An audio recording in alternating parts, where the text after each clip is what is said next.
Greetings and welcome to Basketball Rules Expert Live. We're live from the beautiful San Francisco Bay Area. A cool and crisp and clear morning as the sun begins to rise here on the West Coast. Hope everyone's doing well. We are excited to be here. Waking up, fortunately, coffee in hand. I hope everyone's doing well. Today we're going to look at Rules Fundamentals, National Federation of High School Basketball Rules Fundamentals. Something that's a quick review, give us something to look at. Not a long show today, I can promise you that. How's everybody doing? Mike Connors bringing it from Tampa. How are you, Mike? Good to see you. Dakota Ted. Oh, that is... Let me do some housekeeping here. Put that there, that there. Now, how can we...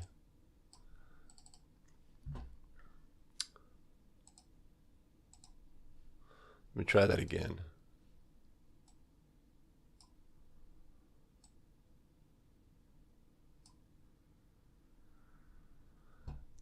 All right. Sounds like Ted had a great experience. Overtime game ended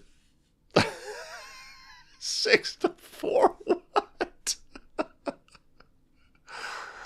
Oh, the last second shot. Yeah, they carry him out on the shoulders. Awesome. Awesome. Jason Hayes is throwing around tees like they are going out of style. Now, give me just a second here.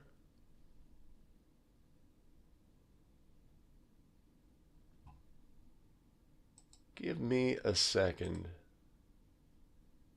No. Huh.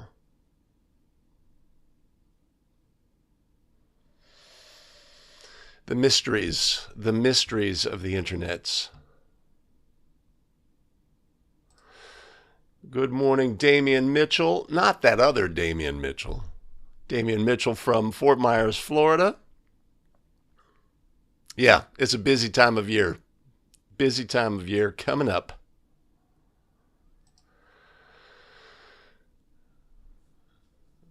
Rick, is that your first varsity game of the season or your first varsity game? Refresh my memory.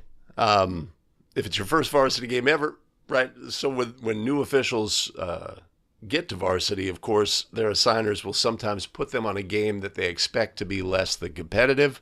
They may put them with partners who are experienced, etc. A feet wet situation. Let me know how that goes. 1,000 points, yeah.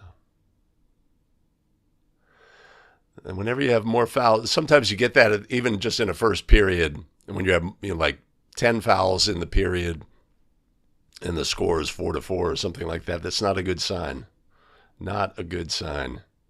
Darwin Sonata is in the house, along with Papa Les. I don't see your first comment, Les.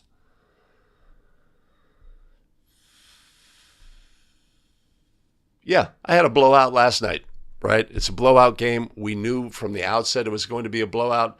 Team pushed hard for the first period. It was, 30-4 or something like that. Just a blowout, right? So what are we going to do, right? Obviously, we're going to officiate the game in a certain fashion, get it to the end, don't allow any frustration to build, etc. But it's also a great opportunity for us to work on the things that we're working on. Just because the game presents itself in that fashion doesn't mean that, we can basically unplug, right? There were lots of things, lots of clock situations. We had a relatively new table crew.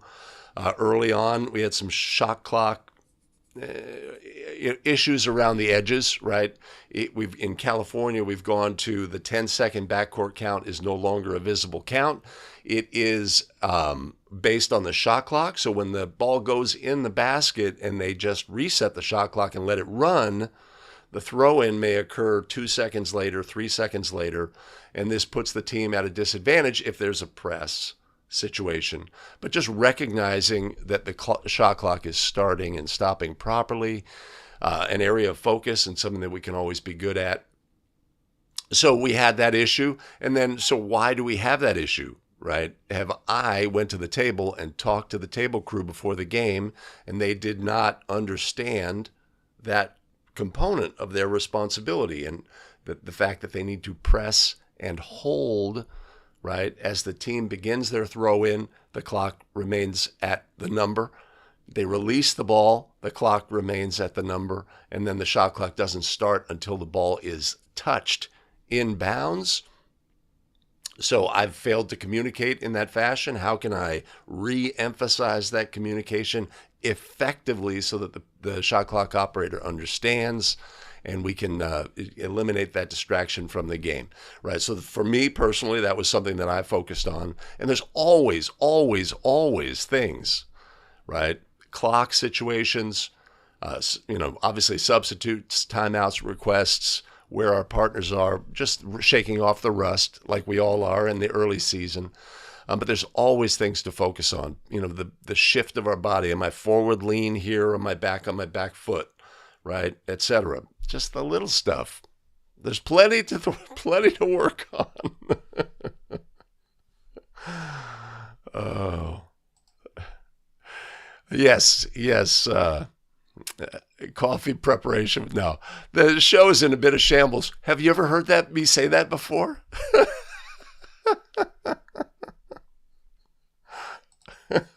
That is completely. You're ruling in that situation, Les. Every show this season has been on time. That's all I'm going to say about that. So I felt I had a little leeway this morning. I wanted to get things right.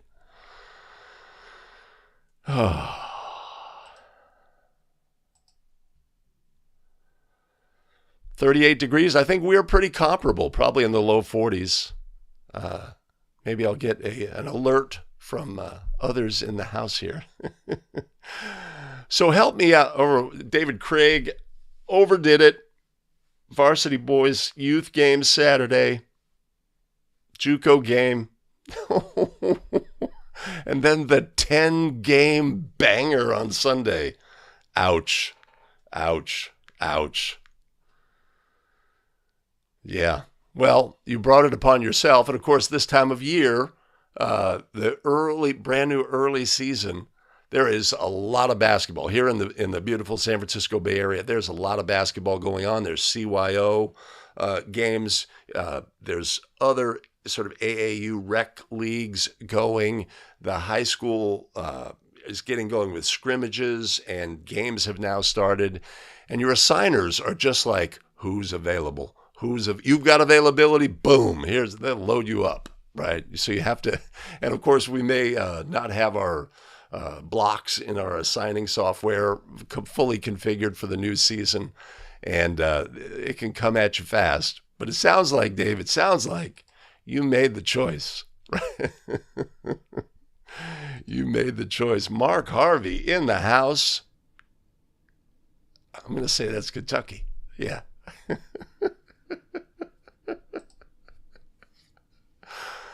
Dave, I think we've all been there. We've been there. Hey, so help me out. Rules question. There seems to be some idea that the rule has changed regarding jump ball situations. The jumpers tap the ball, it goes to the side. Two other players, non-jumpers, hold the ball so tightly that rough play may ensue, and the officials rule a jump ball in this situation. Normally we would say held ball, a jump ball. And who re-jumps? Has there been a change in the rule for National Federation of High School Basketball rules? It's not in the rules book that I can find. Has there been a case play or an interpretation? I didn't see it in the NFHS interpretation. What is it? Points of emphasis? So help me out with that. Jason Hayes says A1 and B1. And what is the justification for that, Jason?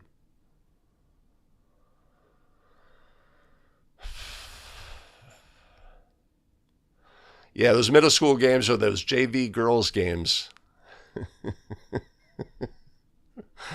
Sometimes we can have, yes, you could definitely have more fouls than points. You could also have more jump balls or held balls than points. All right, here we go. Here we go. Yes, Golden State struggling. Jacob, struggling. I think they'll figure it out. I have complete confidence that the right people are involved, but they really got to sort out that second unit. Makes things interesting. Mark, why should it be, it is A1 and B1. It always has been historically. I'm just not understanding why people are,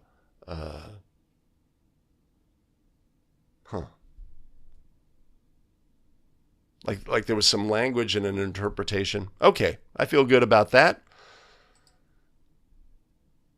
Dr. Phil is in the house. Good morning, Terrell. Mike Myers. I hope everybody has a great Thanksgiving planned.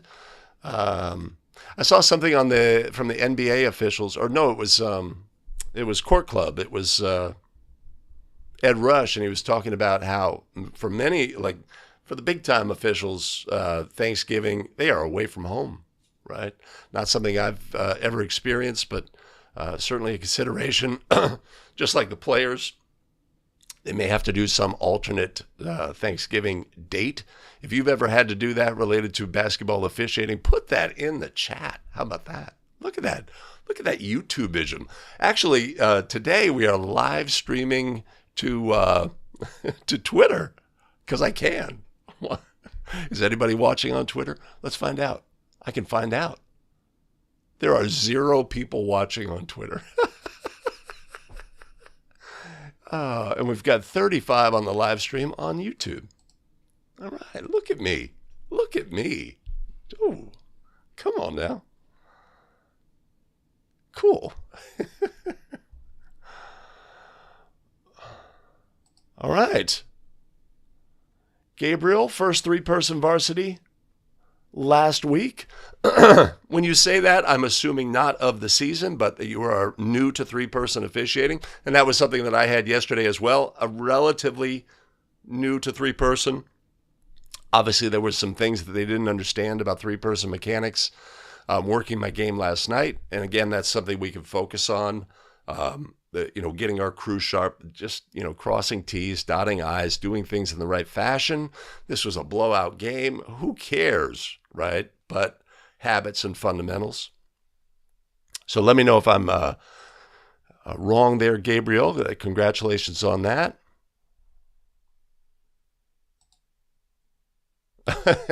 All right. So that boys varsity game was first of the season and first ever. Tremendous, tremendous. And you will find that, right, if you have a great assigner, they're going to put you. So we had a blowout game in my first varsity game. I was expecting this super high competitive down to the last second. Now your assigner is going to say, okay, I'm going to put you with this partner because they can help you, right, and make you feel comfortable. And I'm going to put you on this game that I don't expect to be competitive. So you can get your reps, get comfortable, get acclimated to the environment, the speed of the game, etc., and all of those things. A good assigner is going to adopt that approach. So just recognize it for what it is. And a good assigner will also put you on more competitive games going forward. One of our great assigners, one of the associations I work for here in the beautiful San Francisco Bay Area, the assigner's approach was, you can officiate. We are going to put you on varsity games, right? We've identified that you have the skills necessary. We're going to put you on varsity games. Early on, we're going to put you with great partners, experienced partners on low-level games that we don't expect to be super competitive, so that if you make some mistakes along the way or are uncomfortable and off your game, in that environment, it will have no impact on the game, okay? Now, 2 weeks from now, you may be on a more competitive game, right? And 2 months from now, you may be on a very competitive game. Maybe it's on the boys' side, maybe it's on the girls' side, right? But we're going to put you on a ladder of development, right? And then those same officials, maybe late in the season, are now the R on a low-level game, right? Again, sort of allowing the official a chance to grow. And the next season, right, we're going to have a further that growth pattern, etc. So a great assigner will put you in position to succeed. And you have to recognize your opportunities and how they progress.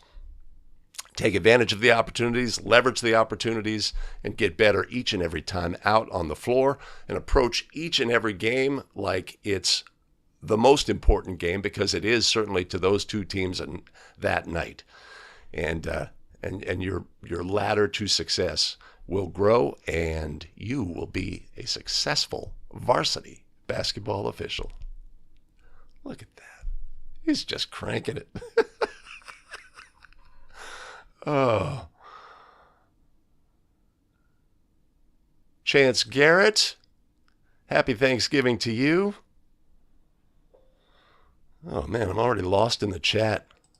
Larry Morrell, Kalamazoo, that sounds like Michigan to me. Again, we have an update here in the beautiful San Francisco Bay Area. It is 37 degrees at the Rough Around the Edges farm. And my tech team, you see, if there's any tech issues, my tech team is on the couch snoozing away. Ay, ay, ay.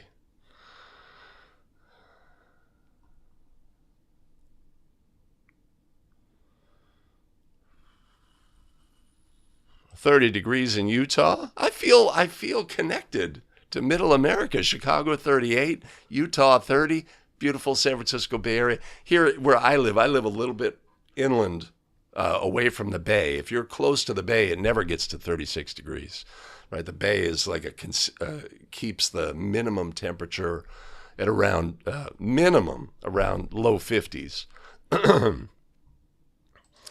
Good morning, Ray Allen. Okay, all right.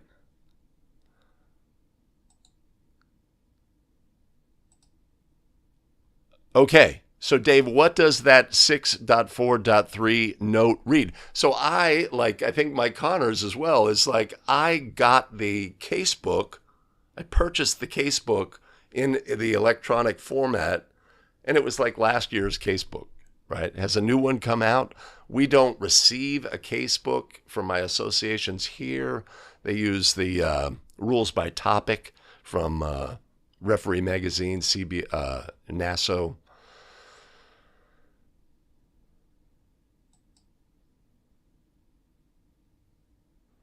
Okay, our original jumpers are A5 and B5. That's because that's how the IAABO question was. But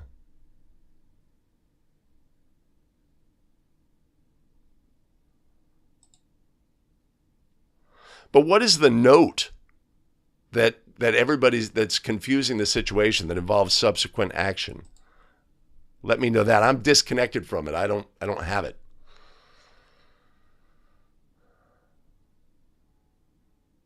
All right. Chris, you've missed nothing but yammering from me. So you are...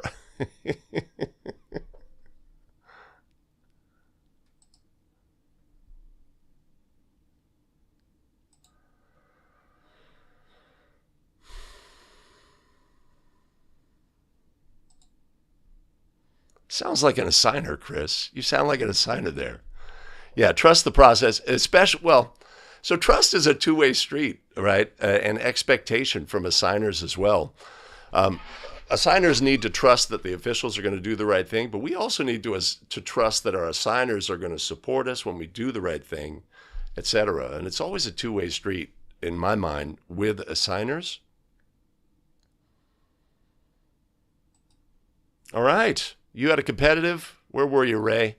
I had an uncompetitive game at college prep. I guess the varsity team for the visiting school for my game all came down with COVID, right? It is still a thing. It's going to lead to some cancellations here in the Bay Area. So everybody played up. They had two freshman teams.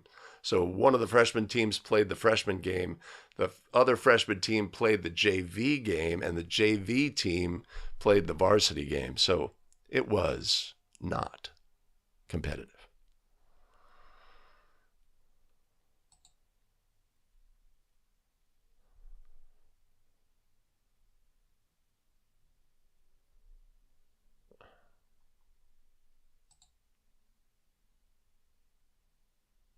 Ah, okay. So, what the?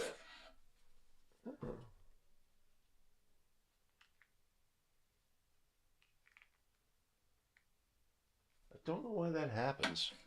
Drops out on me.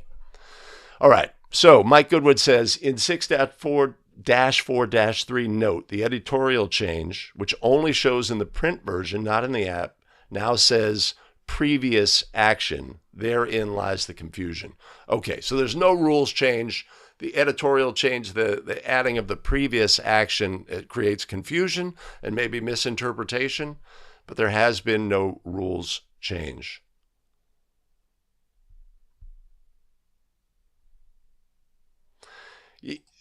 I'm with you. So when I took the test question, right, I got it wrong because I'm thinking, the way test questions are usually construed is the people involved in the initial action are A1 and B1, but it was worded different.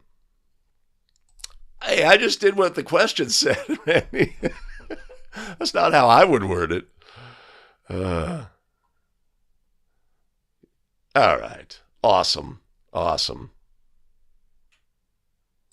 Okay. All right. So what am I doing?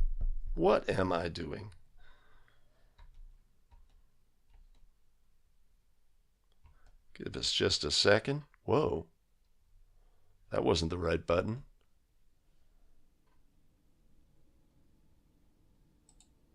I could go there.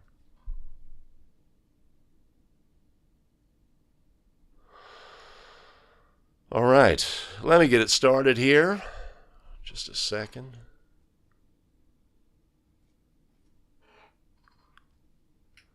Got to do something super technical here. How's that? It's like Macmillan and Wife. Remember the Macmillan and Wife and Columbo and Banachek? They were like a part of a. There were 3 shows in one. I think there was a flashlight involved.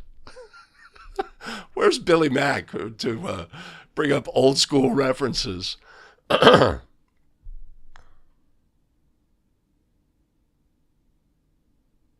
right.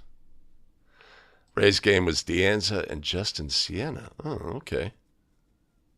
Interesting. Okay. What am I doing? All right.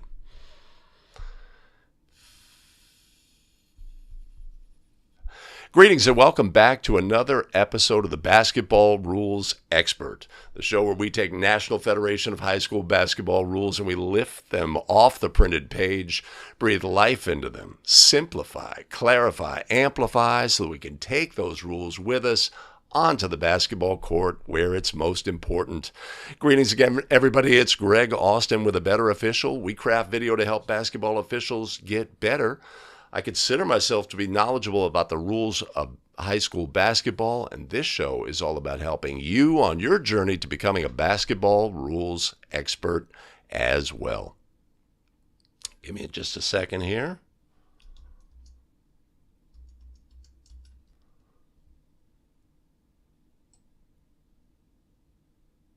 Right. Okay.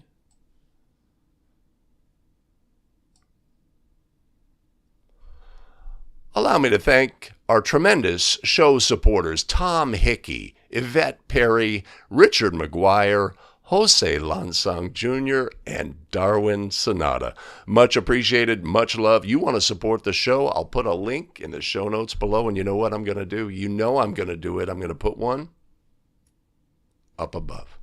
Tremendous. All right, today we are looking at National Federation of High School Basketball Rules Fundamentals. There are 20 of them. They are in the rules book. They are from the far off times. They've been carried forward. They are not, they are memorialized in the rules themselves, but these are concepts from that we can bring to the game. We're going to look at National Federation of High School Rules Fundamentals today. There are 20, and we will take a look at those and get started right now. He said,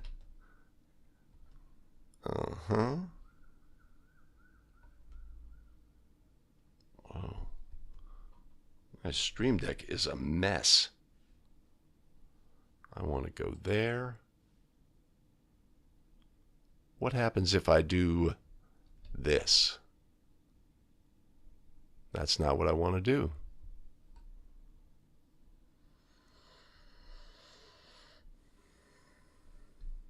Okay.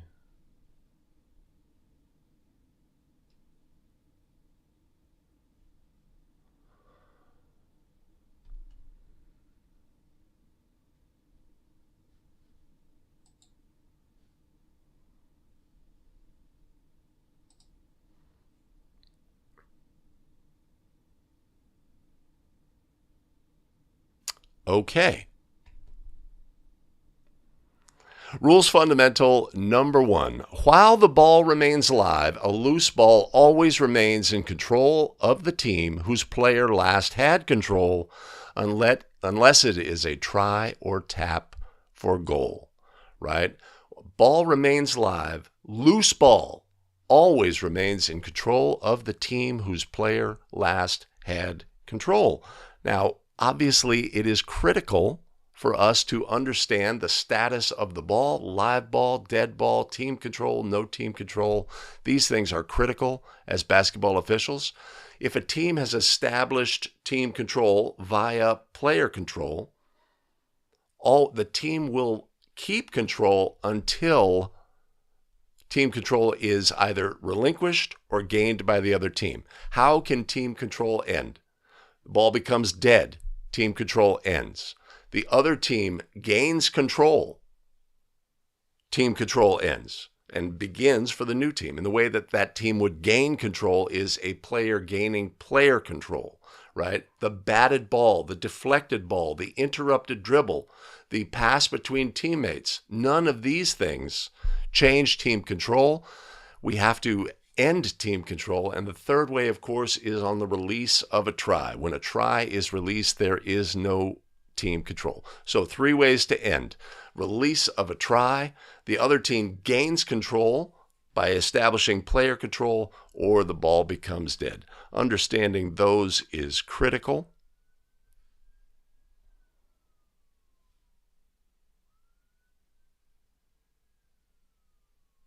There's a siren in the background here. Give me just a second. If I do this,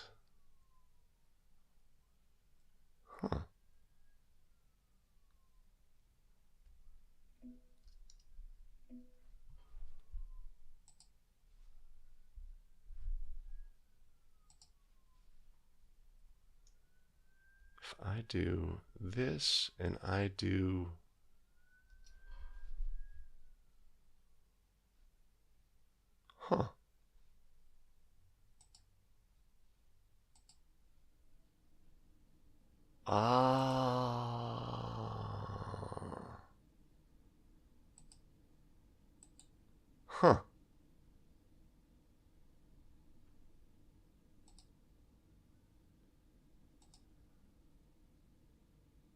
Okay.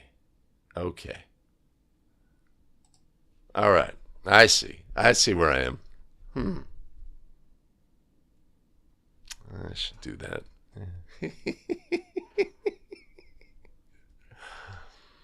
All right. So, rules fundamental number 1.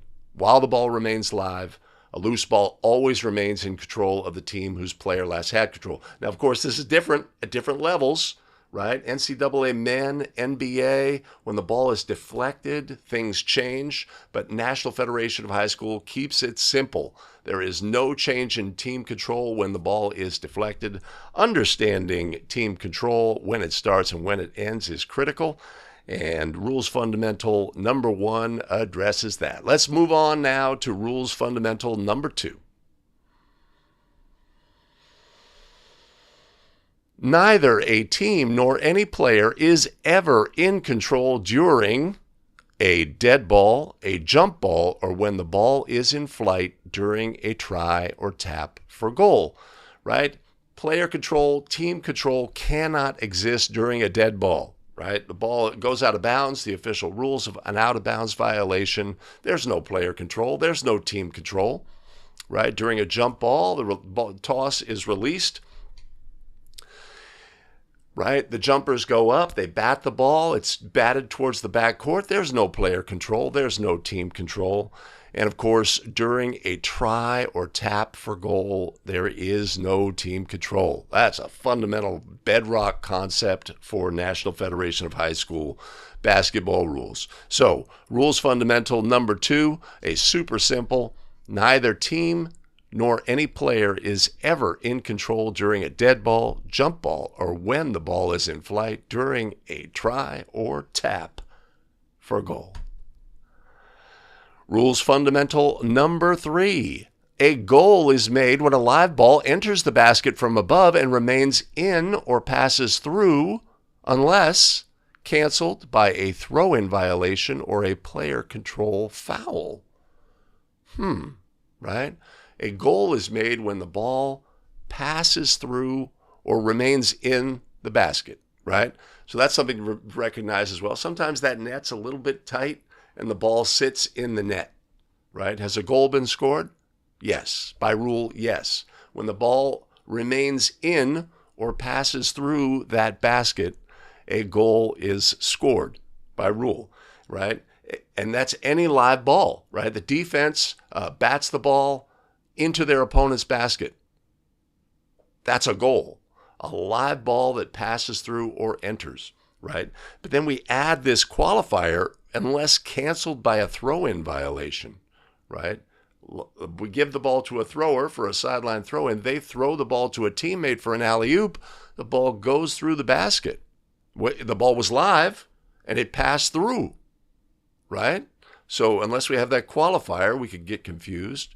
But of course, for the ball, throwing the ball into either basket on a throw-in is a throw-in violation by rule. And of course, a player control foul. When a airborne player commits a player control foul, the ball becomes dead immediately. The try in flight, if it passes through the basket, cannot be scored. So our simple rules fundamental here. A goal is made when a live ball enters the basket from above and remains in or passes through unless canceled by that throw-in violation or a player control foul. All right, moving on. Rules fundamental number 4. The jump ball, the throw-in, and the free throw are the only methods of getting a dead ball live. That's correct. Right? There are 3 restarts, right? The ball has become dead. The game must resume. How are we going to do it? We're going to do it in one of 3 ways, right? At the start of the game, the ball is dead. How are we going to start the game? We're going to administer a jump ball. The ball goes out of bounds. How are we going to resume the game? With a throw-in.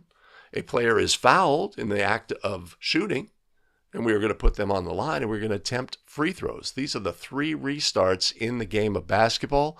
Understanding those 3 restarts is critical as a basketball official. Understanding, right, because during those 3 restarts, we bring in a special set of rules and restrictions that only apply during the restart, right? There's jump ball rules and restrictions. Those restrictions start when the jump ball starts, and they end when the jump ball ends. When does a jump ball start? When does a jump ball end? These things are critical to know because those special set of rules and restrictions only apply during the jump ball, during the throw-in, or during the free throw, right? So those 3 things are critical, and understanding that in National Federation of High School Basketball rules, there are 3 ways to restart the game and make it live. And those are the jump ball, the throw-in, and the free throw. All right, moving on. Rules fundamental number 5. Neither the dribble nor traveling rule operates during the jump ball, throw in, or free throw. Right? This is helpful to know, especially during throw-ins when a thrower may have some unusual movement, right? During a free throw, as long as our free thrower is in the semicircle, they could do handstands, they could do all sorts of things as long as they release their attempt within 10 seconds. Not something that usually comes into play. Jump ball, not something that usually comes into play. This rule's fundamental really applies to the throw-in. That during a throw-in, traveling rule does not apply. A player may do some footwork out of bounds, right? And there's no restriction on that footwork as long as our thrower remains with one of their feet above the designated spot, which of course is not actually a spot, but is actually an area that is designated. As long as one of our throwers' feet are above that area, then they are legal by rule. So our rules fundamental number 5, neither the dribble nor traveling rule operates during the jump ball, throw in, or free throw. And that gets us going there. And I'm going to go here. All right, this is simple stuff from this elite crew here.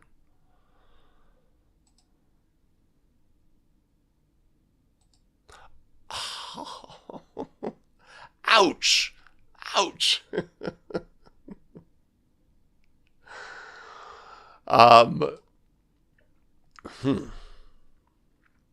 Okay. Video on switching in three-person mechanics. I don't think we've produced anything that would be outdated except when the lead calls a foul and we are going to go from backcourt to front court with no free throws, right? NFHS made a mechanics change which says that lead, if they make the call as the lead, will switch with the tableside official, right? Some parts of the country said, we love this, we're going to adopt this because we do NFHS. Other parts of the country says, that is the most ridiculous thing we've ever heard. We're not doing that. California, we started doing that for a few years. The chaos. It's amazing what an impact that had.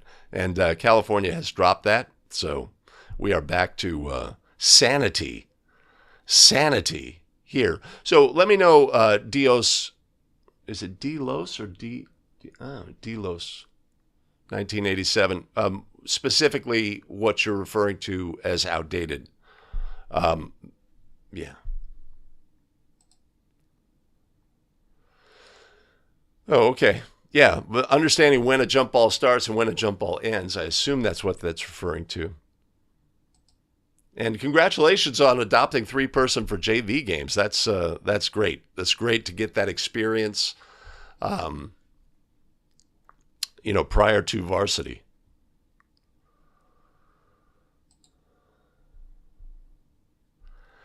Yeah, Mike, I hope that that situation improves. I know that there's, obviously medication-based solutions for that. Hope you're back on the court soon.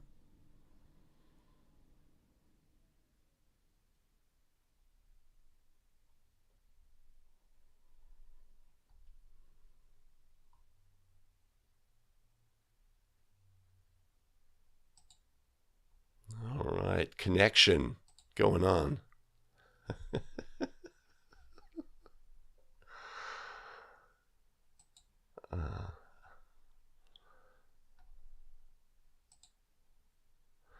Doc Hall, Traverse City, you have stumped the panel. I have absolutely no idea where Traverse City or Traverse City is. Fill me in, Dennis. I apologize. My geography knowledge is not as good as my basketball rules knowledge.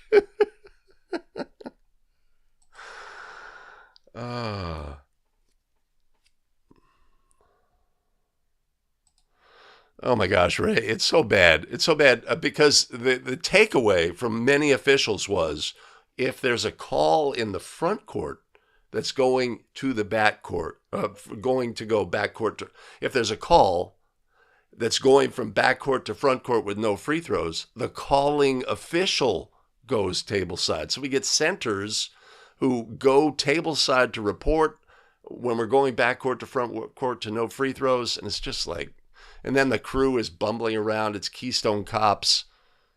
Look it up, kids. Yeah. Ray, I think that the confusion was brought in by the mechanics change for the lead when they make the call to go tableside. And I guess that was a communication question. All right. Michigan, dominating in the chat. Les Connor brings it home. Go Blue.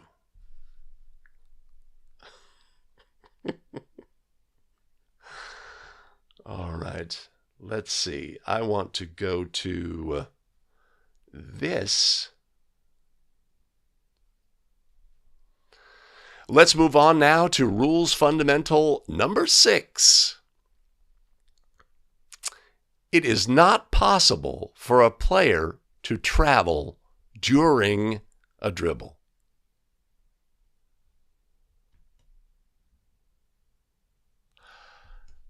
Yeah, right? A super simple concept. A player cannot possibly travel during a dribble, right? So obviously it becomes important to understand when a dribble ends and what actions may occur during a dribble, right? A player could bat the ball to the floor and their feet could hit the floor multiple times until they bat the ball again a second time. During a dribble, there was no restriction on that foot action during a dribble. Well, when does a dribble end, right? A dribble ends when a player touches the ball with 2 hands, holds the ball with 2 hands, right? Or holds the ball with 1 hand, such as in a carrying situation. Of course, an interesting thing about carrying is not a violation. If we look in Rule 9, violations, there's nothing there for carrying, right? Our player either terminates their dribble or they don't. That's a fun fact. But this simple concept, a player cannot possibly travel during a dribble, right? So in a situation where a player terminates their dribble, we are either going to have an illegal dribble or a traveling violation. But the rules fundamental is straightforward. And we're moving on to rules fundamental number 7. The only infractions for which points are awarded are goaltending by the defense or basket interference at the opponent's basket. The only infractions for which points are awarded are goaltending by the defense or basket interference at the opponent's basket. That's pretty straightforward, right? Goaltending by the defense results in the score of the goal, and basket interference at the opponent's basket would also award the scoring of the goal. That's a super simple rules fundamental. We love super simple here at A Better Official. Let's move on to our next rules fundamental. Rules fundamental number 8. There are 3 types of violations, and each has its own penalty. This is one that's, I have to be honest, stumps me, right? What are the 3 types of violations, right? We know what all the violations are, but what are the 3 types? Let me do a quick reference here. The types of violations are floor violations, including basket interference by a teammate of the player attempting a field goal. They include basket interference or goaltending by a player at the opponent's basket. And they include free throw violations other than those involving basket interference or goaltending. So, floor violations include basket interference and other violations. That's a floor violation. Type 2 is basket interference or goaltending by a player at the opponent's basket. Type 3 are free throw violations other than those involving basket interference or goaltending. Kind of obscure rules fundamental, but there we have it. And we're moving on to rules fundamental number 9. A ball in flight has the same relationship to front court or back court or inbounds or out of bounds as when it last touched a person on the floor. A person on the floor. That's like the players, right? Right? Understanding the status of the ball, right? What is the status of the ball? It maintains the same relationship as when it was last touched by a person on the court. I would normally say by a player on the court or the court, but of course there are other persons on the court potentially, and that would include the officials, right? If the ball hits an official, it gains the status of that official. So in this rules fundamental, understanding that the status of the ball is always the same as where it was last in touch. A ball thrown from the backcourt that is in flight over the front court is still in the backcourt. The status of the ball is still in the backcourt. A ball that is thrown from out of bounds on a throw-in pass is still out of bounds until it gains inbound status by touching a person on the court. Yeah. All right, so a simple rules fundamental. We have to understand the status of the ball at all times. Rules fundamental number 10. Personal fouls always involve illegal contact and occur during a live ball except a common foul by or on an airborne shooter. Okay, so this is a little rules booky, this language. It's not super clear. Let's parse it out. Personal fouls always involve illegal contact and occur during a live ball. A personal foul, live ball contact, except a common foul by or on an airborne shooter. Well, we know that an airborne shooter who commits a foul that causes the ball to become dead. We know that the foul on an airborne shooter would not cause the ball to become dead. It would cause the whistle to sound and the clock to stop, but the ball would remain live. I'd do a little parsing there. A little parsing of the language on that one. Not super clear.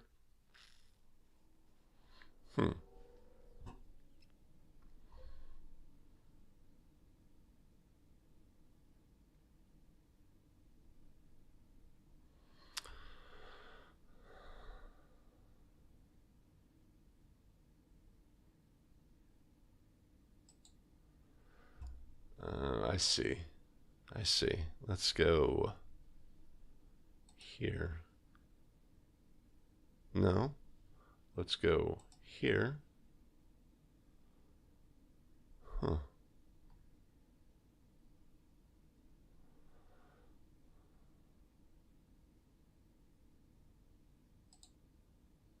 You can always email us, Michael, at hello@abetterofficial.com. hello@abetterofficial.com.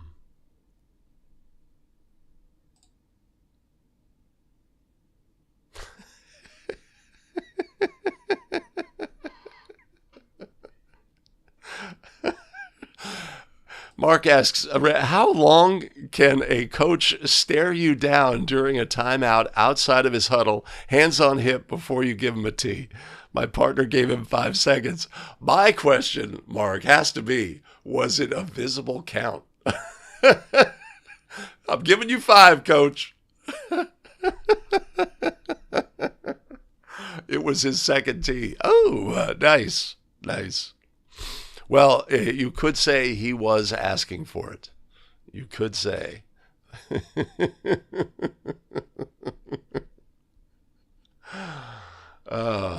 But that's a great situation you bring up, Mark, because how to manage it effectively, right? Is it a situation where we want to turn away, right? Sometimes there's an emotional reaction after a call that we are going to, allow that momentary expression of frustration and not take it personal, etc. After a foul has been ruled, let's say.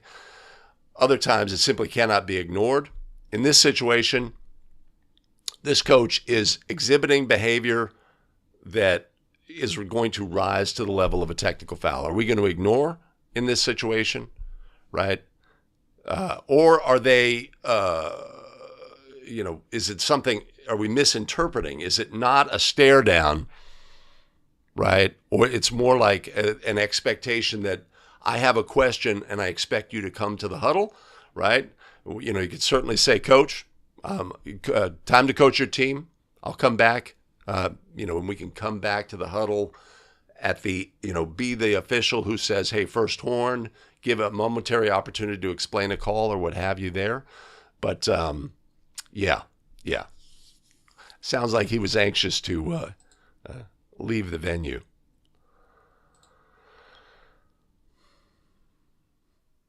Oh, Dr. Phil. No, yeah. It happens. Officials can become confused when unusual things happen, right? Something out of the ordinary happened. Well, we know a player holding the ball can't fall to the floor, so this player fell to the floor, except they weren't holding the ball. Yeah, unfortunate. So, did we fix it? That would be the other question. Oh, let me check. Still nobody watching on Twitter. Because, so like the software, hold on a second. Oh no.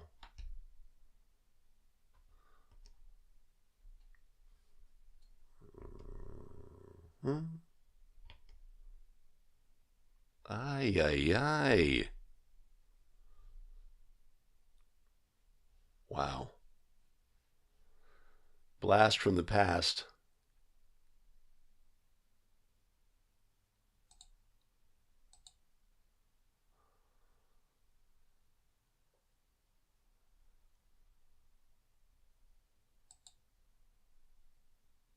Oy.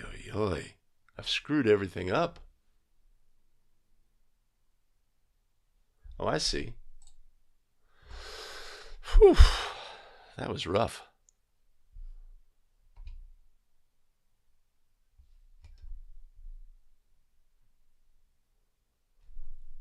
I'm going to stop. So this version of the software allows you to stream to multiple platforms simultaneously. So I can go into a Facebook group at the same time as going to YouTube, etc.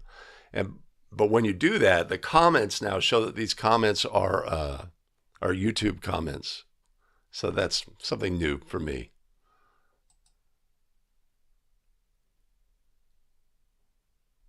Okay, right? That's a great way to go, Phil, is just go to the calling official. I have some information. That official may take that information. They may have something different. This is actually what they felt happened, that he fell to the floor holding the ball. Yeah.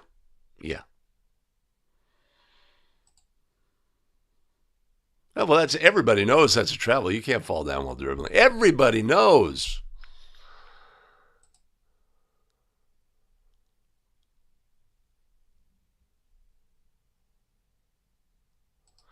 Yeah. So there's many different ways we can handle that coach with the stare down. There's many different ways, and we're going to use all of the tools in our tool belt. But without being on the game and understand that this coach had received a technical foul previously, right, and was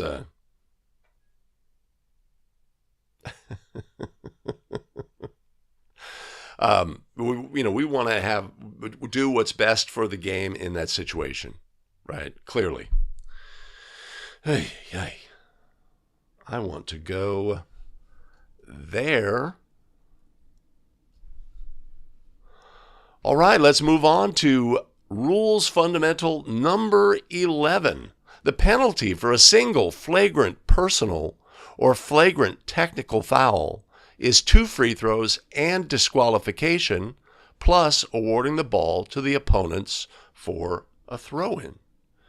Single flagrant personal or flagrant technical foul. The penalty is 2 free throws and disqualification and the ball to the opponent, right? So understanding the penalty for a flagrant foul, personal or technical, is critical. And just like an intentional foul, the penalty is always, I see. Let's take a look at this again. The penalty for a single flagrant personal or flagrant technical foul is 2 free throws and disqualification, plus awarding the ball to the opponents for a throw-in, right?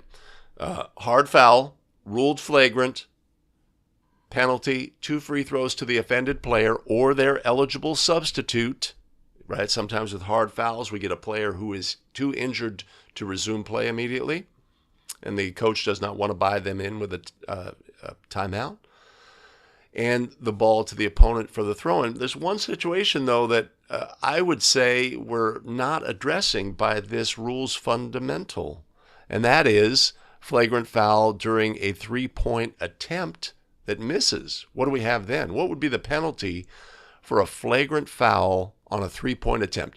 A player goes up for a 3-point try. The defender, rather than making any sort of attempt to block the shot, just dives at the player's legs, tackles them during the 3-point try, and the 3-point try misses. Then what would the penalty be? Would it be, are we awarding 2 free throws in that instance for that flagrant personal foul? Or are we, because the attempt missed, would we award 3? So, have we found a crack in the rules fundamentals? Am I missing something here? Let me know in the comments below. Awesome.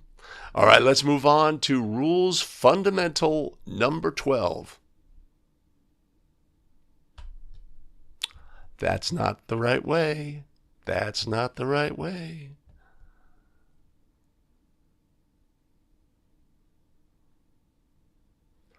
Penalties for fouls are administered in the order in which they occur. Penalties for fouls are administered in the order in which they occur, right? This is different from other levels, and this fundamental concept will allow us to be able to administer complex situations, layered plays. This foul occurred, the 2 players went face to face, double technical fouls were issued. Then the coach stepped onto the floor and said the officials were terrible, and he was assessed a technical foul. How are we going to administer the situation, right? On its face, it's like, okay, there's a lot of things going on here. But if we do it simply in order, there's the foul for the original contact. There's double technical fouls.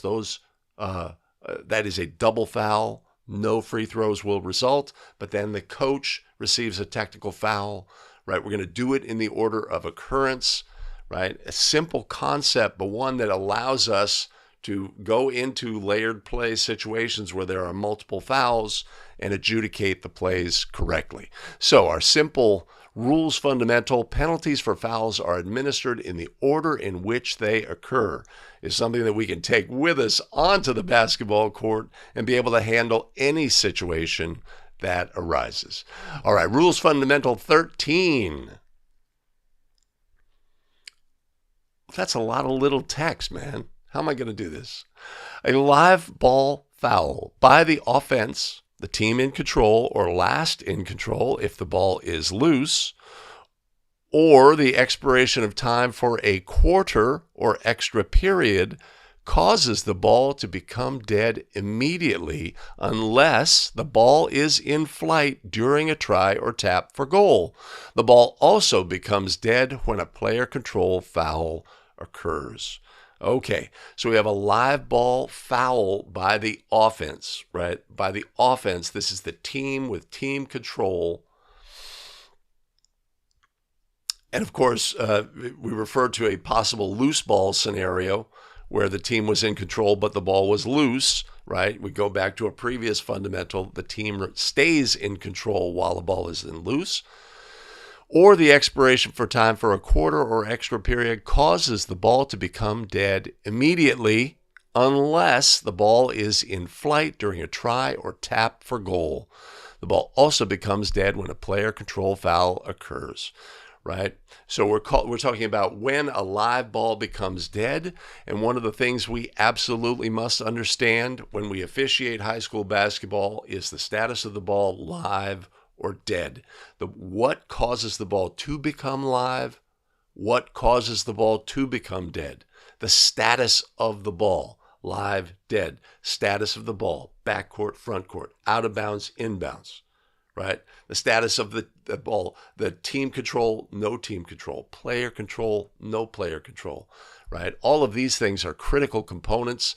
Rules Fundamental 13 refers to what causes a live ball to become dead? Something we need to know. And let's move on to Rules Fundamental 14. The first or only free throw violation by the offense causes the ball to become dead immediately. This is a really helpful concept to take with us on the basketball court. When free throw situations, sometimes multiple things can happen. Violation, the defense enters the lane, the teammate of the thrower follows. There's a violation by a player in a marked lane space, and then a violation by a teammate of the thrower behind the three-point arc. The thrower violates, and then something else happens, right? Complicated. What do we do next, right? But understanding that if the team, either the thrower or a teammate or the thrower violates in any fashion, the ball has become dead and no goal can be scored. It's a really helpful, simple concept that we could take with us and help adjudicate throw-in plays when maybe our attention has dropped just slightly on the first of two free throws, let's say, where we're taking a little moment to just reflect on the status of the game, etc. So understanding that if there is a simultaneous violation, an opponent of the thrower violates, but there's also a violation by the teammate, that the ball has become dead. Why? Because a teammate of the thrower, right? The offense is involved in a violation. The ball has become dead immediately, and this applies to all free throw situations. Critical to know that and helpful to know that as we go forth and officiate. All right, Rules Fundamental 15. A double personal foul involves only personal fouls and only two opponents. No free throws awarded, and the ball is put in play at the point of interruption. A double technical foul involves only technical fouls and only two opponents. No free throws are awarded, and the ball is put in play at the point of interruption. Again, another fantastic, super simple concept that we can take with us. Double technical, double personal fouls.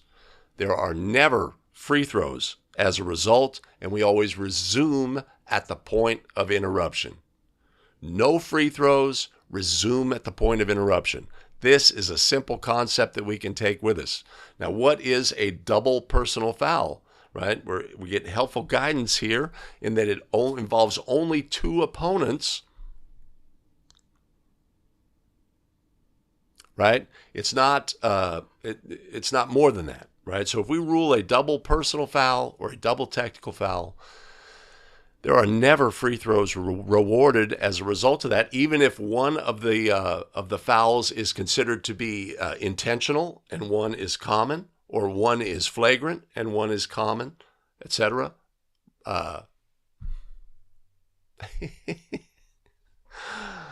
ay, ay. Why does that happen? I don't understand.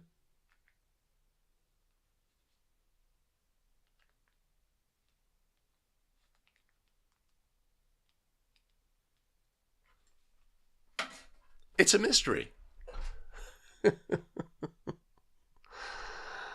All right. So, Rules Fundamental 15, very helpful. We can take that fundamental concept with us onto the basketball court. Double fouls, double technicals, no free throws can be awarded, and resume at the point of interruption. Ay, ay, ay. All right. Joseph says, first ever with a shot clock. Yeah. Okay. All right. Well, if that's the case, Joseph, that you are new to California, you are new to shot clocks, right? Think of it in terms of growth, right? Of developing some fundamental habits and concepts, right? Each dead ball, check the clock, check the shot clock, right? Is it correct based on what you think or what you know or what you understand? Does it need to be reset? Oftentimes, simple situation, a try goes up, the ball hits the ring, the ball is batted out of bounds, neither team gained control. We're going to award the ball to, let's say, the offensive team under the basket. The shot clock shows 33, right? We know it should have been reset and held, and it wasn't, right? Just get in the habit of just hitting those marks, right? Checking the clocks. That's step number one.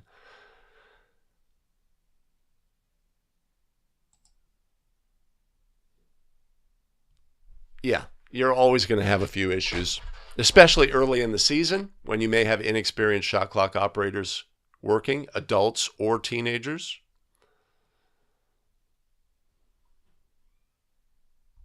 Okay.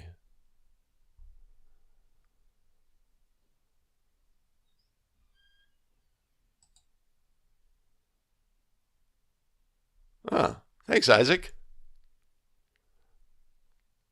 Thank you very much.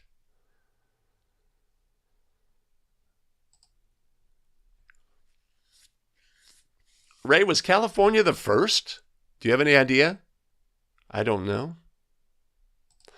Scott talking about the flagrant foul on the missed three-pointer. So it's interesting that our rules fundamental, kind of gets that wrong or doesn't include that. Gives an absolute. It's always 2. But of course, when it comes to adjudicating intentional fouls and flagrant fouls, the penalty is always 2 free throws to the offended player or their eligible substitute, and the ball to the team at the spot nearest the foul, except in the one instance where the foul occurs during a 3-point try that misses. In that case, we're going to award 3 free throws to that offended player or their eligible substitute. Interesting that the fundamental sort of goes over that.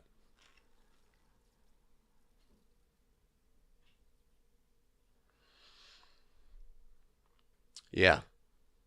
Yeah, Doug, that's what the rules fundamental addresses, and that it's a simple concept that we can always take with us, because in the moment, you mentioned that this is the last seconds of the game. In this moment, we can, there's energies that we know this team's in the bonus and that team's not in the bonus, and and what have you, right? Simple concept. If it's a double foul, never free throws.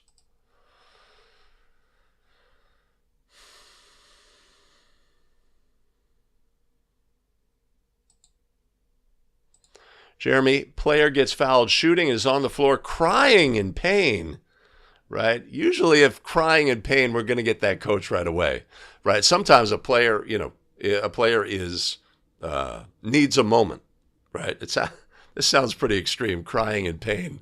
But sometimes a player just needs a moment, and we don't need to rush the game in that situation. The foul was hard, or they took a tumble to the floor, right? They're a little slow getting up, right? In those situations, if we show care for the players, care for the game, and how to manage that situation, that we can really shine in that moment. Allow that player a moment. They go to the free throw line. Are they really ready to play? We had a play from a Utah girls final, hard foul on a play to the basket. Intentional foul is ruled. The player goes to the free throw line. Right, she's obviously still affected by falling, hitting she hit the stanchion that holds the backboard, even though it's padded. It was a hard hit, and it's just like, give that player a moment. We don't have to oh, coach, because once there's ramifications for beckoning, right? That may cause the coach to have to use the timeout to keep the player in the game, etc. So Jeremy says, coach checks on the player gets up. Yes. If we've beckoned the coach or personnel has come onto the court to attend to a player, that player must be substituted by rule. Unless a timeout is requested and granted, and the player is then able to return at the end of the timeout. I had a situation, it was really early on in my officiating career, and we had a hard foul. What was the situation exactly? We had a hard foul. Yeah, we had a hard foul. The player was replaced.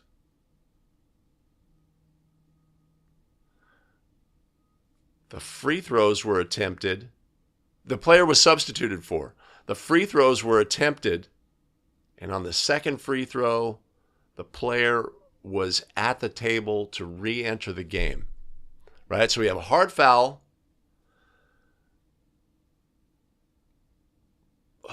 Player is, that's what it was. Hard foul. Player is hurt. They enter the game. Their substitute is going to attempt the free throws. They make the first free throw. That player is at the table to re-enter the game. We beckon them in. Have we committed an erroneous ruling in that situation? That's what it was. Yeah. So that player who'd been legally substituted for cannot re-enter the game until the clock restarts. We made a mistake in that situation. And of course, you make those mistakes as a young official in a game situation. You will not make that mistake again. Those are hot stove moments where, oops, we screwed something up. Right, that's very vivid to me. One of the things we like about providing content on YouTube is young officials can see situations and learn from situations that occur, so they can have a virtual hot stove moment where, oops, that we did that wrong. Why did we do that wrong? Understanding the rules that fix that. Yeah, so we have to inform the coach that that player must be substituted for. You can buy them in with a timeout. Coach, would you like a timeout? Right? I believe that is the proper procedure for NFHS. We offer that information to them. I may be wrong on that. We may be like, no, you're not supposed to say anything. They're supposed to know, etc.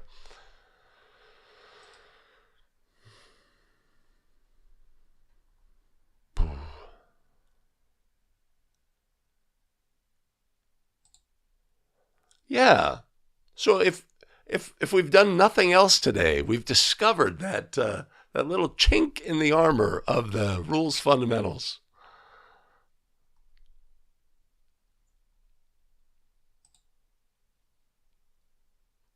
Yeah, excellent. That's what we need to do. Inform that.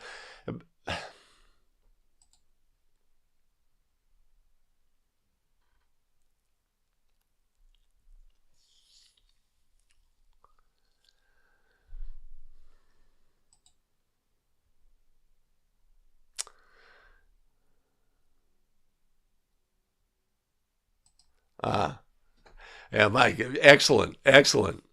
Superstar Michael Williams in the chat, and the shot clock remains, right? So that's for states that are now adopting shot clocks, understanding that when we have that double foul, point of interruption, of course, that's implied point of interruption, that there will be no change in the shot clock.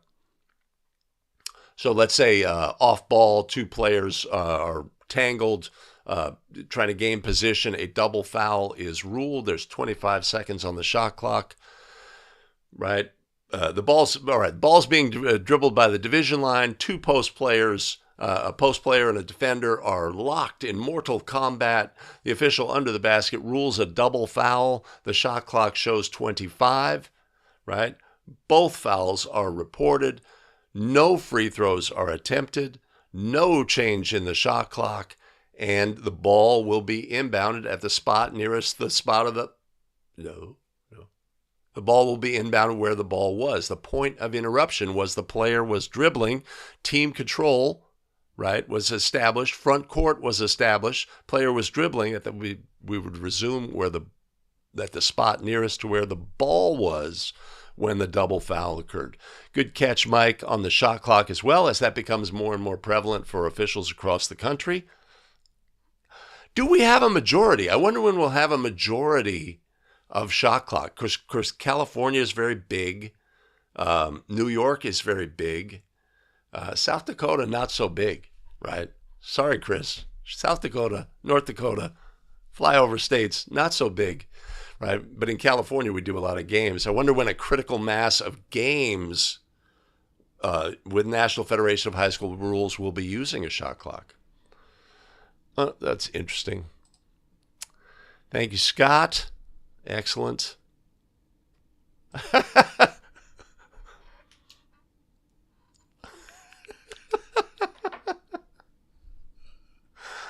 Oh.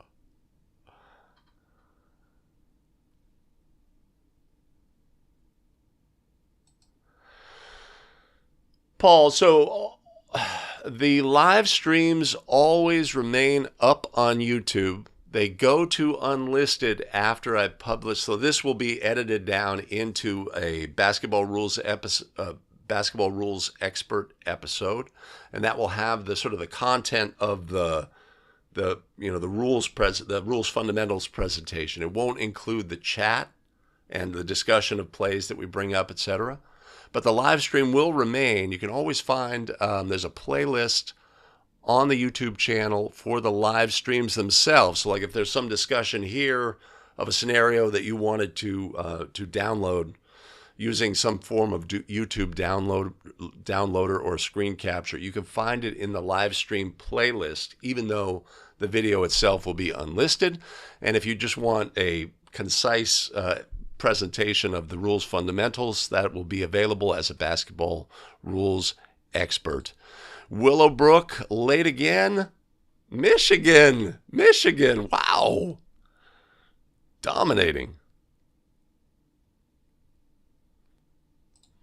Dennis referring to that coach with the stare down. We're gonna have different techniques, and that's definitely one of them. For your second technical, I want you to do something that everybody in the gym knows there was a reason why, right? Yeah. So we turn away in that instance. The coach is on the floor giving us a stare down. We turn away. We're talking to our partners. We are basically ignoring them, and they're like over there, and they, gesture or articulate loudly some displeasure. Then they have created something that's obvious to everyone, right? That's definitely one approach.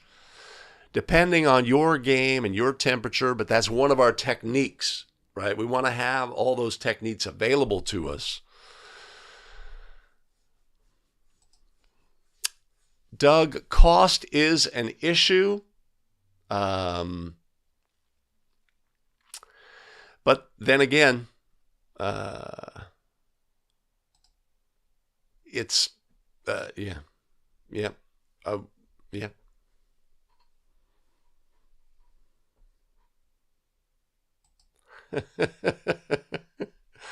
Well, if you've got a football game this time of year, it's got to be pretty high level. So congratulations on being on that game, and do well. Do well.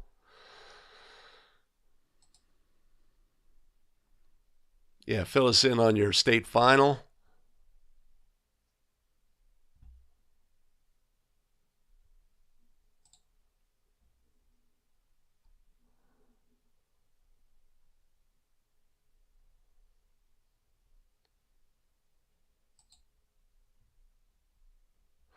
Michael asks, but once that substitute it becomes a player, can the coach following the free throws buy that player's readmittance with a timeout? No, no. So in my scenario where we incorrectly brought that substitute or brought that in, if we had not, we said, no, coach, no, he can't. The clock has to run. He says, well, then I want a timeout. I want a timeout so I can get him in. No, no, you can't. Clock has to run. That should be a rules. Will it be a rules fundamental?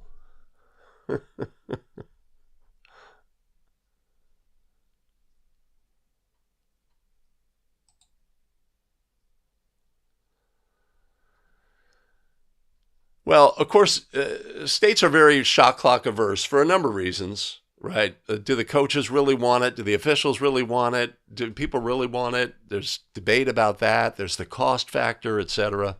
But once a critical mass, it'll be interesting to see, states are adopting it this year. Maybe I think there's like 5 or 6 states that are adopting it this year. And so that'll be 12 states have it. And, the horror show that everybody predicts, did it really come true? No, it actually worked out okay. It's done, it worked out well. We think it'll do better next year, et cetera, as people get acclimated and the officials get acclimated, shot clock operators, et cetera. Cool. Yeah, I think that's a good approach for states to do that. Allowing a shot clock, yeah. Optional this year in Idaho.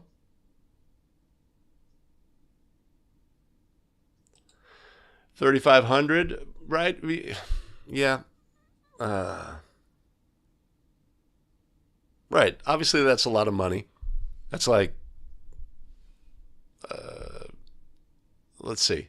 If a school was paying varsity officials, let's say $75 a game, $80 a game, I know it varies across the country. That'll be 160 for a 2-person or 240, and they, let's say, have 14, 15, 16 home dates. Probably pretty comparable, wouldn't it be? It wouldn't be as much as what you're paying varsity officials to do your games, right? And of course, you're going to amortize this over the life of the gym, et cetera. So it's a cost. It's an upfront cost, but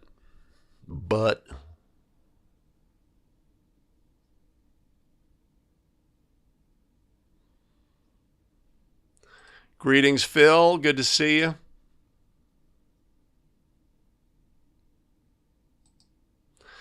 Hey, it's easy peasy. If you've never officiated a high school game without a shot clock, it makes it easier. And we never have to deal with the stalling situations or extended time at one end of the court. The game moves well. So I'm with Ray. Love the shot clock. Right on. Yeah, and we'll get more exposure in other states, and plus the key thing, Willowbrook, is that officials will go through the process. I absolutely did not want the shot clock. Boy, and then like a year later, I did not want the shot clock, but I really like it. I think it does a lot of good positives, etc.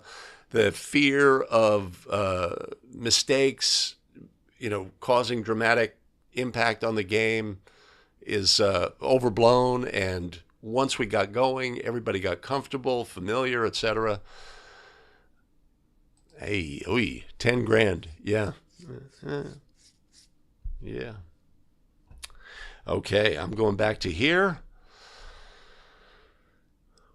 We're in the home stretch. Let's move on to rules fundamental number 16. The official's whistle seldom causes the ball to become dead. It is already dead. The official's whistle seldom causes the ball to become dead. It is already dead. What does that mean exactly?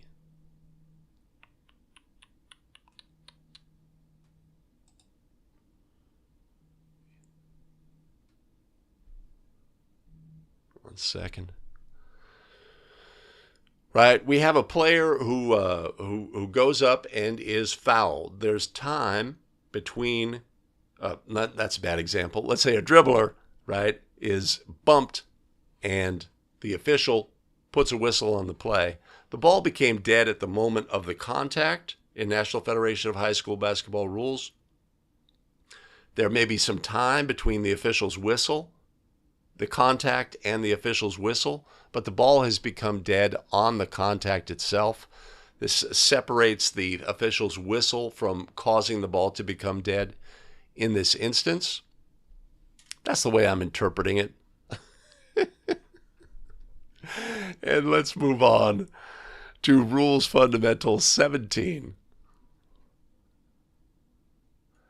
Continuous motion applies both to tries and taps for field goal and free throws, but it has no significance unless there is a foul by the defense during the interval which begins with the habitual trying or tapping movement, starts and ends when the ball is clearly in flight. Continuous motion applies to both tries and taps for field goals and free throws, but it has no significance unless there is a foul by the defense during the interval which begins when the habitual trying or tapping movement starts and ends when the ball is clearly in flight. That's the wrong button. That's the wrong thing. That's the correct thing. Continuous motion, right? This rules fundamental actually does a better job of explaining continuous motion than the rule itself in the rules book, right? There's a lot of confusing language in Rule 4-11, right? But this, the rules fundamental here clearly outlines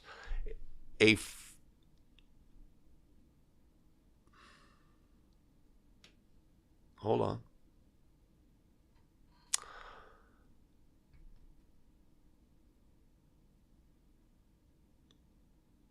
I see. Give me a second. We're out of sequence. The rules fundamental itself clearly outlines that we're talking about a foul by the defense that occurs during an interval of time. That's really important to remember as well. An interval of time that begins with the habitual action, right? The habitual trying or tapping movement starts and ends when the try is clearly in flight, right? Understanding continuous motion, critical for basketball officials. A foul by any defensive player during that interval allows the player, the offensive player, to continue their habitual throwing or tapping motion, and the result of that shall count if the goal is scored. Excellent. That rules fundamental number 17, helpful as we take to the basketball court. Let's look at rules fundamental 18. Whether the clock is running or is stopped has no influence on the counting of a goal, comma. Not sure why that comment is there. Whether the clock is running or is stopped has no influence on the counting of the goal. This would refer to a situation where there is a try in flight. It would have to be a try. In flight, this clock is stopped. Does that stoppage of the clock cause the ball to become dead? Not necessarily, right? Player goes to the basket. They are fouled, but they release the try. It's on the ring. The clock is stopped. The ball falls in the basket. We are scoring that goal. The fact that the clock was stopped at the time when the ball entered the basket is not a factor. The things that lead up to the try being released and not being caused to become dead are the factors in that instance. So our rules fundamental here is whether the clock is running or stopped has no influence on the counting of a goal. Simple in concept, taken out of context, a little obscure, but we're moving on to our penultimate Rules fundamental number 19. A ball which touches the front face or edges of the backboard is treated the same as touching the floor inbounds, except when the ball touches the thrower's backboard. It does not constitute part of a dribble. There's a lot there for us to look at. Ball which so first of all, we're defining the fact that a ball which touches a backboard, right, is considered to be the same as the ball touching the floor beneath the backboard, right? Helps clarify an understanding for dribbling rules, etc., right? A player gets confused, dribbles the ball on a layup, throws the ball to the opponent's basket, it contacts the basket, and they catch it on the other side. Has that player committed a violation? Well, if that same player had dribbled to that basket, confused, thrown the ball off terminated their dribble, bounced the ball on the floor, and then picked up the ball, would they have violated? Yes, that would be a violation. So it helps clarify the status of the backboard as being the same as the floor, but it also adds something unless.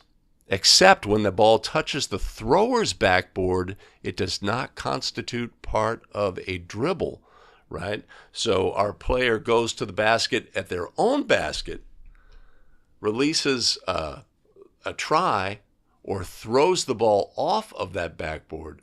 In that instance, we're not considering that backboard to be part of the floor when it's done by an offensive player at their basket. So, rules fundamental number 19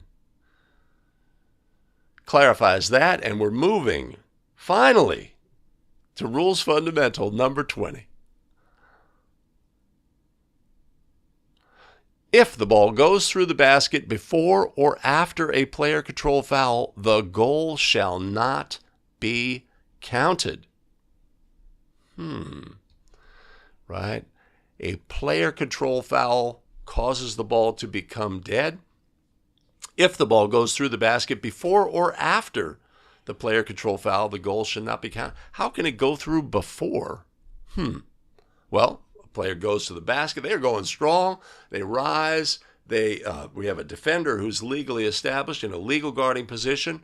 The offensive player extends, dunks the ball in the basket. After dunking the ball in the basket, that airborne player lands on our defender. Our officials indicate player control foul. Shall that goal be scored? Because the foul didn't occur until after the ball, let's say, had passed through the basket, right? But if it's an airborne player control foul, a goal cannot be scored. It matters not whether the ball is through the basket, whether it's still in the air, whether it's sitting on the rim, or what have you. So Rules Fundamental 20 clarifies for us that if the ball goes through the basket before or after a player control foul, the goal shall not be counted.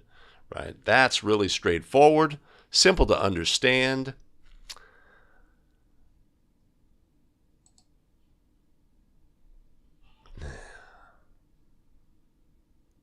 And there we have it, the 20 Rules Fundamentals, National Federation of High School Basketball Rules that have been brought forward from the far-off times and are in the rules book, contain some fundamental concepts to help us officiate basketball, to go onto the court confident that we understand how to adjudicate National Federation of High School Basketball Rules.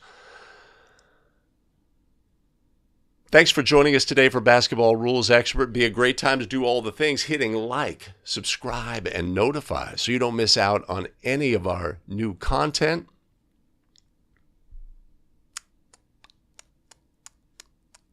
We have additional...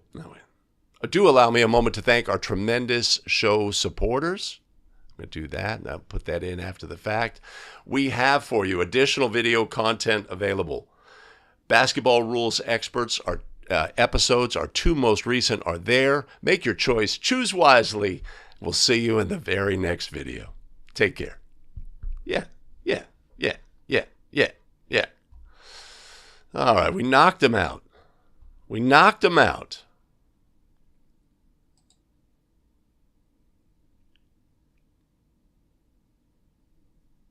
In California, we have 2 times. We have 35 seconds for boys and 30 seconds for girls.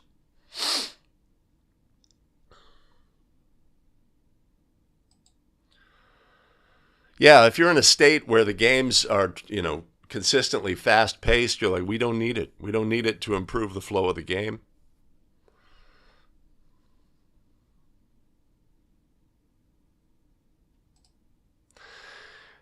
In California, we've just adopted using the shot clock for replacing a 10-second backcourt count, right, which is good. I'm a fan. Although, habitually, I'm like trained, right? Habitually, I sometimes start the count. And I'm noticing that many officials are, right? Mike Williams, help me out. How come there's been no explanation of this? Neither of my associations has there been any explanation of the variables around using the shot clock for the 10-second backcourt count, right? So the ball is deflected out of bounds with, there's 32 seconds on the shot clock in a boys game. The ball is deflected out of bounds in the backcourt. We're going to inbound the ball. What do? Do we use a new number on the shot clock? Do we verbalize that and say, okay, our new number is 22, so that our other officials on the crew can help adjudicate a 10-second count? Are other officials now allowed to help adjudicate? Like at NCAA Women's, any official on the court can rule a 10-second backcourt, a 10-second count violation, recognizing the ball has not gained front court status before the number is reached, right? So do we use a visible count in that instance, right? When we're under the shot clock number, the shot clock's turned off. Do we use a visible count? Obviously we would. But none of this has been explained to me. And it's just, so I'm working with other officials, and I'd give them, I could tell them how I think it should be explained, but I'm operating in the dark.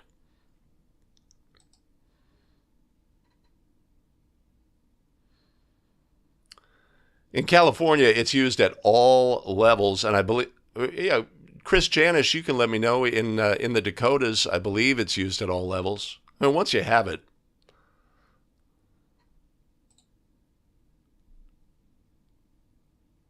Yes, Michael. Yes, we do. Yes, we do. Continuous motion would apply to a defensive player fouling during the after the free thrower has begun their habitual try for goal, right? Continuous motion would apply. Of course, that same foul by a teammate of the thrower would immediately cause the ball to become dead. And if our free throw had not been released, that free throw would still be merited if the foul occurred after. No, it wouldn't. Yeah. Continuous motion wouldn't apply if it was a teammate of the thrower. I think the thinking is, and there's no 10-second count for girls in the backcourt in California. I think the thinking was, I don't know the answer to that. I'm just be talking out of my rear end.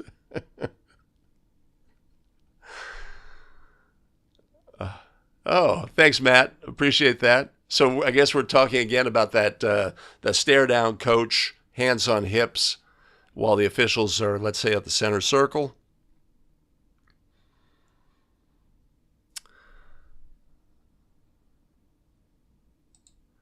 Gave the coach the second technical during the timeout or at the beginning of the timeout. When does it? Well, once we assess the technical, nothing's going to happen. I guess that would be sort of the question. Do we continue the timeout? Do we wait until the timeout ends? Yeah. It's not a common situation.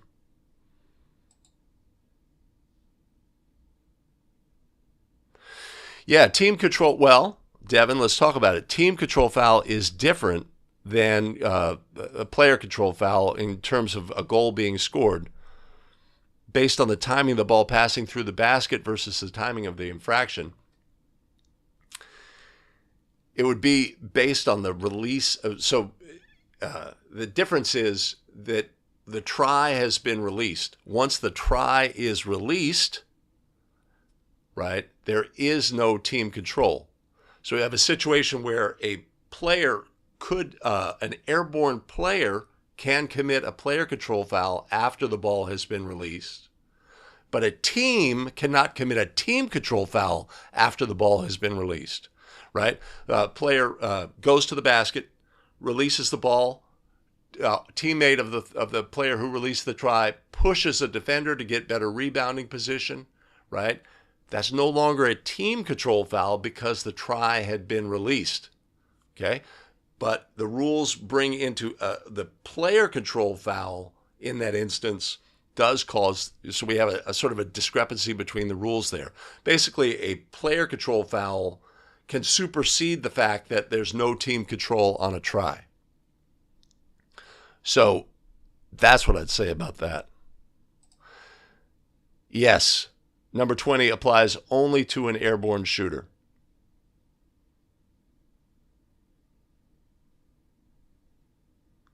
I'm going to say that with complete certainty.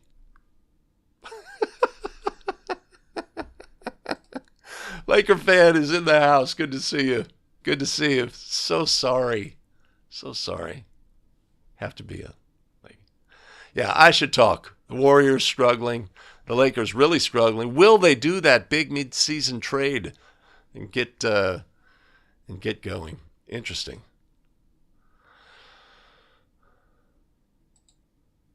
Oh, that's interesting. Huh. Well, thanks for watching on Twitter. Let's see if anybody else is. 0 viewers. Oh. 35 for boys and girls in South Dakota.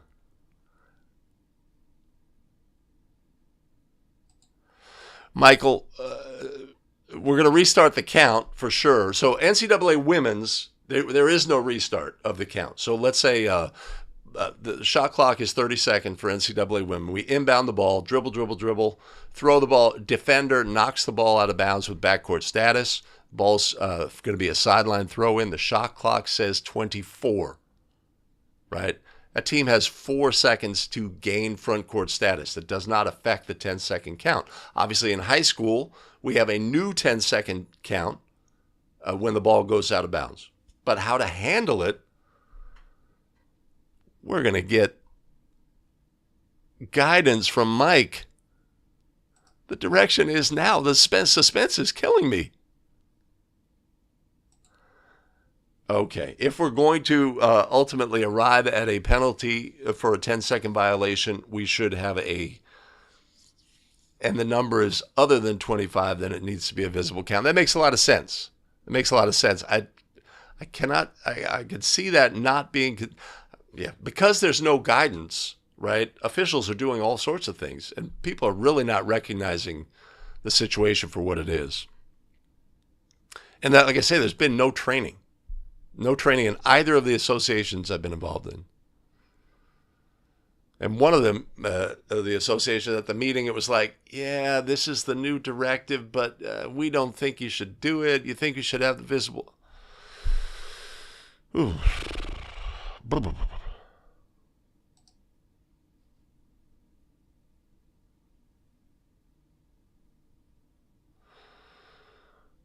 Okay, so we're going to have a new number, Randy. So Randy's saying we're going to have a new number. So we're out of bounds at 32 on the clock.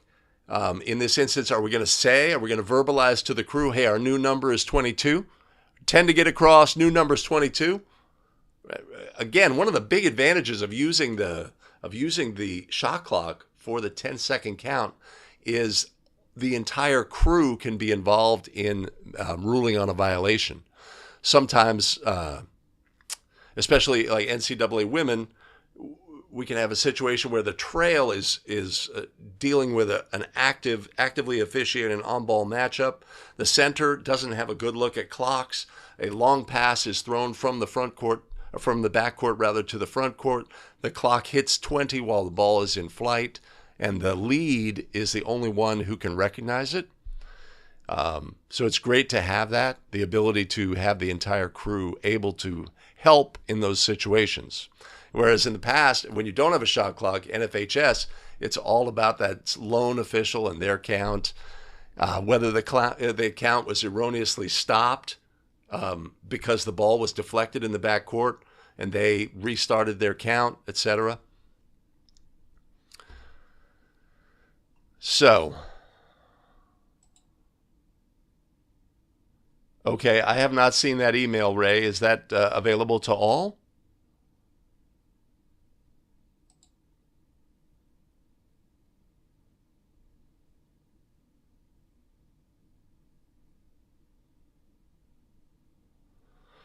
All right. Thanks, Scott, for supporting me in my confusion. Is my confusion justified?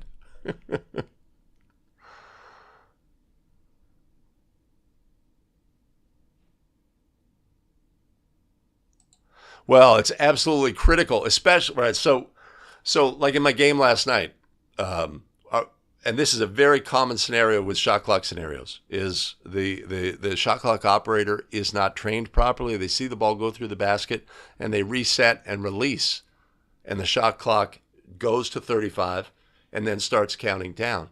But the team is just gaining maybe they quickly like throw in, but when the throw in is actually touched in bounds, the shot clock says 33 or 32, right? So using that for a 10-second violation, we've obviously put that team at a disadvantage. So we do need to, but early in this game, we had no defensive pressure, right? So we can make a judgment. I'm going to stop the game, fix that, berate my shot clock operator, etc., or we're just going to allow that situation to continue, and then we, at the first time out, can go to the shot clock operator and say, and I did. I go to the shot clock operator and say, hey, the key to being a good shot clock operator is when the ball contacts the ring or goes through the basket to press and hold and wait for the ultimate result. If the ball goes in, we're going to wait for the ball to be touched on a throw-in. So we're holding down the button. But even before I said hold, she said, oh, we need to hold, right? And it's like, yeah, but you didn't do that. And then we go out and like the first basket after that conversation, again, she didn't hold. And then subsequently after that, and we gave her the thumbs up and she was like, yeah, okay, I got it. So we can make a decision there about whether to be, recognizing the impact on the game. We could even let it go a couple of seconds. And if we had defensive pressure, we could then stop the clock, fix it, and then they'd have a new 10-second count as well.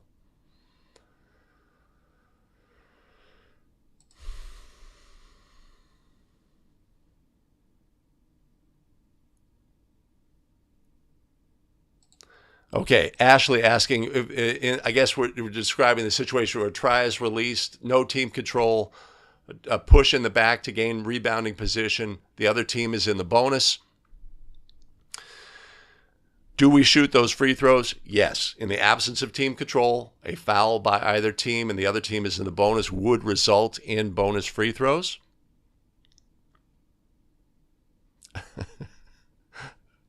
I don't know what that refers to. I think that's the end of the game, end of the show. Yeah. So Ashley, that's the key, and understanding that it's really critical. Understanding, because again, we go back to our rules fundamental. During a try, there's no team control, so we cannot have a team control foul.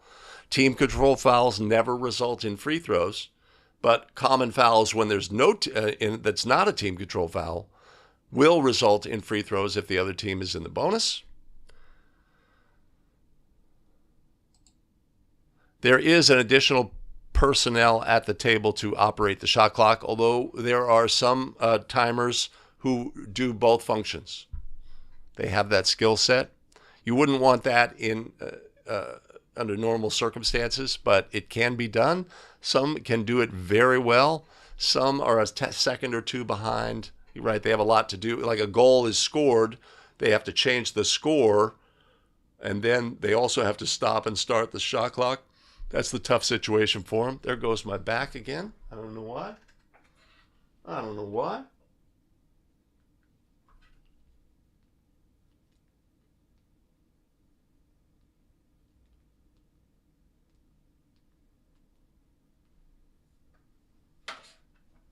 Let's choose a different background.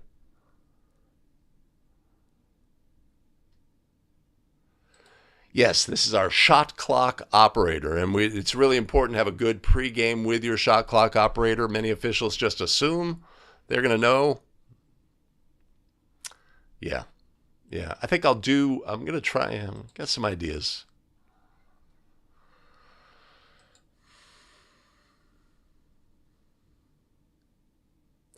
Yeah, I think everything's left up to the states for now, about how to handle stuff, Mike.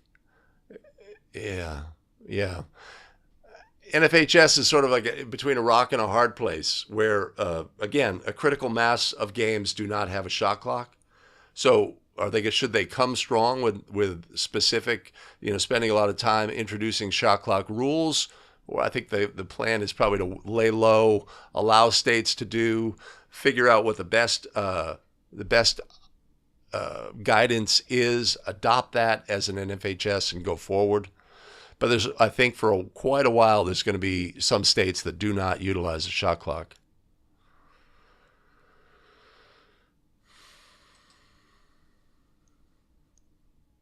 Cool. Cool. Okay. Thanks, Ray. Thanks, Ray. Awesome. Okay. Well, I had fun with kind of an informal episode of the Rules Expert. It was great to chat with everybody today, but I am going to. Holy cow, 2 hours. I got to get to work.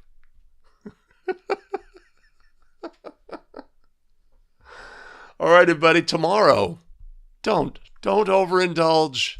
Watch some football, watch some basketball. Have a great time with your family and friends. Don't be that drunk uncle.